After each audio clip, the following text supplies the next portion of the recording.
Oi, Medmores! O nosso assunto de hoje vai ser a farmacologia das doenças pulmonares e nós vamos tratar de duas patologias, a asma e a DPOC. A asma ela é definida como uma doença inflamatória crônica das vias aéreas inferiores, na qual ocorre uma hiperresponsividade reversível com um processo inflamatório mediado por mastócitos, imunoglobulina E, T helper 2 e eosinófilos. Sem tratamento adequado, leva a um remodelamento brônquico com edema da mucosa, espessamento da membrana e hipertrofia das glândulas submucosas. Ou seja, vai obstruindo o lúmen do alvéolo e assim vai dificultando a troca gasosas. Os fatores de risco incluem atopia, ou seja, uma predisposição do T helper em se diferenciar em T helper 2, genética, obesidade e ocupação. A avaliação da gravidade é definida pelo STEP de controle, ou seja, quando eu digo que um paciente tem classificação de asma leve, eu estou dizendo que eu consegui controlar a exacerbação da asma dele com os STEPs 1 ou 2 de tratamento, que consistem em utilizar glicocorticoide inalatório mais um LABA por demanda. Já a classificação moderada teria um controle no STEP 3, que consistiria em uso de glicocorticoide inalatório mais um LABA de baixa dose. E um paciente grave seria de controle no STEP 4, que seria com glicocorticoide inalatório mais LABA em dose moderada, ou STEP 5, que seria o uso de glicocorticoide inalatório mais LABA em dose alta. Vocês podem perceber que o glicocorticoide está em todos os steps de controle. O glicocorticoide é a base do tratamento da asma. Na classificação grave também entram os pacientes refratários, que seriam os pacientes que mesmo no último step de tratamento, o step 5, ainda continuam exacerbando. Mas afinal, quem são os glicocorticoides inalatórios? Os principais representantes são a budesonida e a fluticasona. O mecanismo de ação deles é basicamente reduzir as interleucinas inflamatórias e assim prevenir a hipersecreção e o remodelamento brônquico. Os SABAs são os agonistas beta-adrenérgicos de curta ação. Os seus representantes são o salbutamol e o fenoterol. Já os LABAs seriam os agonistas beta-adrenérgicos de longa ação, e seus representantes seriam o salmeterol e o formoterol. O formoterol possui início de ação rápida, então ele acaba sendo muito usado em conjunto com a budesonida nas bombinhas de resgate da asma. Os agonistas beta-adrenérgicos levam à broncodilatação por atuarem no receptor beta-2 no pulmão. Lembrando que esses receptores são acoplados a GS e vão produzir um aumento do AMP cíclico intracelular. Entre seus efeitos adversos, temos a hipocalemia secundária a um aumento de secreção de insulina, inquietação, tremor muscular, taquicardia e palpitação. A segunda patologia que vamos ver hoje é a DPOC, a doença pulmonar obstrutiva crônica. Aqui, diferente da asma, o fechamento das vias aéreas se dá de forma irreversível e ocorre destruição progressiva do parênquima pulmonar. A resposta inflamatória aqui é predominantemente feita por neutrófilos, T helper 1 e T citotóxico. Pode levar a 3 principais desfechos: a bronquite crônica, a bronquiolite obstrutiva e enfisema pulmonar. Os fatores de risco incluem tabagismo, genética, ocupação, infecções por repetição e asma.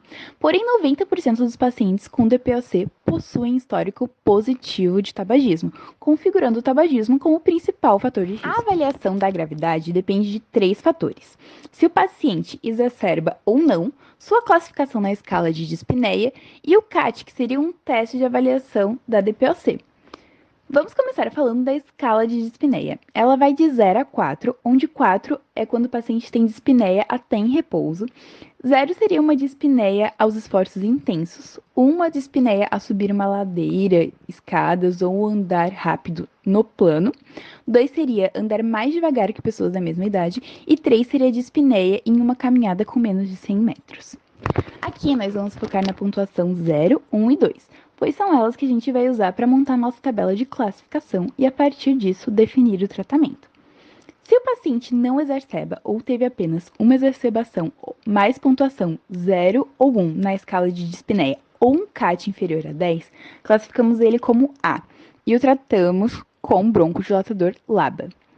Se o paciente não exacerba ou exacerbou uma vez, mas teve escala de dispneia igual ou maior que 2, classificamos ele como B e o tratamos com LABA mais LAMA.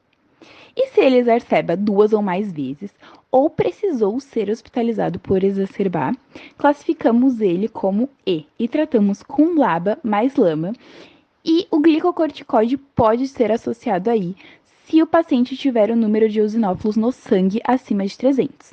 Caso contrário, precisamos pensar em outras terapias, como o macrolídeo ou ruflumilástico. As exacerbações podem ser classificadas como leve quando ocorre apenas uma piora da dispneia. Nesse caso, a gente pode tratar com SABA. Moderado quando há aumento do volume de escarro. Nesse caso, tratamos com SABA mais um antibiótico. E pode ser uma exacerbação grave quando há mudança no caráter do escarro. Nesse caso, o paciente deve ser hospitalizado para o tratamento. Na asma, vimos que o tratamento é a base do glicocorticoide inalatório e agonistas betas. Aqui na DPOC, nós temos o uso de antagonistas muscarínicos, os quais bloqueiam o efeito constritor da acetilcolina em receptor M3 no pulmão. Os SAMAs seriam os antagonistas de curta ação. Seu representante seria o ipratrópio, o qual, curiosamente, também é usado para reverter o broncoespasmo induzido por beta-bloqueadores. Já os LAMAs são os antagonistas de longa ação e têm como representante o tiotrópio. Lembrando que na asma, esses fármacos têm efeito apenas aditivo. Os efeitos adversos são incomuns, mas incluem gosto amargo e secura na boca, glaucoma e retenção urinária. Aqui na DPOC, os glicocorticoides inalatórios são usados apenas nas exacerbações e nos tratamentos da classe E, como nós havíamos comentado. Para fechar, eu trouxe algumas outras opções terapêuticas para doenças pulmonares, porém elas acabam sendo bem menos usadas. A teofilina é da classe das metilxantinas, na qual também se encontra a cafeína. Ela age como um inibidor não seletivo das fosfodiesterases e antagonista de receptor de adenosina. Lembrando que as fosfodiesterases fazem broncoconstrição e vasoconstrição. E a adenosina, além de broncoconstritora, estimula mastócitos e ativação leucocitária. Na classe dos antileucotrienos, temos a zileutona, que age inibindo a enzima 5-lipoxigenase, e o montelocast, que age como um antagonista do receptor cis-LT1. Lembrando que os leucotrienos estão envolvidos no processo de atração eosinofílica e broncoconstrição. Os anticorpos monoclonais, como o omalizumab, agem por bloqueio da ligação da imunoglobulina E e reduzem a frequência das exacerbações.